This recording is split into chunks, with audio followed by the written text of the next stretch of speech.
alaabta hadda idin hor taalla waxaa ka mid ah dukumiinti ay bixiso dawladda hoose ee dhulka baasabooradu waxay isugu jiraan kuwa dibadeed oo dawlado kale leeyihiin iyo kuwa muxuu ahay baasaboorka Soomaaliya wasaaradda dukumiinti caafimaad oo muxuu ahay loo sameeyo looguna fududeynayo dadka muxuu ahay caafimaadka u baxaya maadaama isbitaaladu ay ku xujiyaan qofku inuu yahay qof garaaba ah oo dalka waxba looga qaban karin si loogu fududeeyo fiisooyinka wasaaradda waxbarashada dukumiintigeedii shahaadooyinkoodii hadday ahaan lahayd dugsi dhexe hadday ahaan lahayd dugsi sare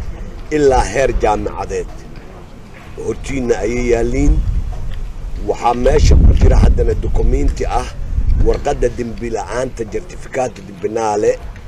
oo halisa oo ayaduna muxuu ahay warqadda dembi la'aanta qofka muwaadinka loo sameeyaa oo ayaduna been abuura oo ay sameynayeen waxaan idin leeyahay anigu idinku amaanaya shaqada maanta aad qabateen laakiin gaabis baa idinku jira in leeyahay wali gaabis jira waa in laga hawlgalaa in la soo afjaro hay'adaha loo keenayo oo xafiiska xeeraaliyada ugu horeeyo oo maxkamaduhu ku xigaan oo xabsigu ku xigo oo saldhigyadu ku jiraan ayagana waxaan leeyahay gacan adag oo sharciga waafaqsan in dadka lagu qabto oo aan si sahlan sharciga gacantiisa uga bixin oo qof walbaaba wixii uu mutaysto lagu qaado qofkii aan mutaysanayna xorriyadiisa